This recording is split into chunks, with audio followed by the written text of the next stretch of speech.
नहमदुहु व नुसल्ली व नुसल्लिमु अला रसूलिहिल करीम अम्मा बाद फ़अऊज़ु बिल्लाहि मिनश शैतानिर रजीम बिस्मिल्लाहिर रहमानिर रहीम। सवाल पूछा गया है कि नामहरम औरत की मैयत को कंधा दे सकते हैं और कब्र में उतार सकते हैं।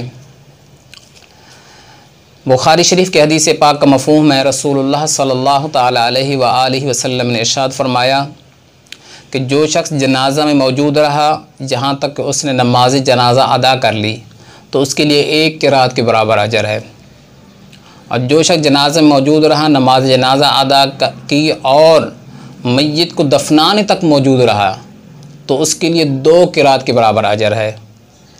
तो पूछा गया, या रसूलुल्लाह सल्लल्लाहु तआला अलैहि वसल्लम 2 क़िरात से क्या मुराद है?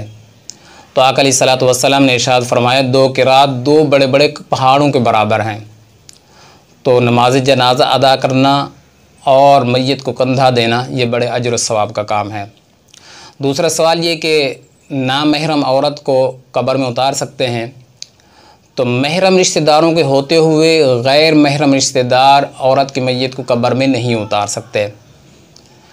अल्लामा निज़ामुद्दीन रहमतुल्लाह अलैह फरमाते हैं कि महरम रिश्तेदार गैर महरम रिश्तेदारों से बेहतर हैं और नामहरम रिश्तेदार अजनबियों से बेहतर हैं।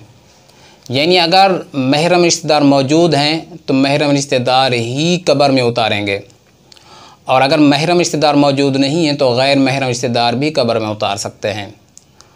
अगर महरम रिश्तेदार भी मौजूद नहीं है और गैर महरम रिश्तेदार भी मौजूद नहीं है तो तीसरी सूरत में अजनबी भी कब्र में उतार सकते हैं।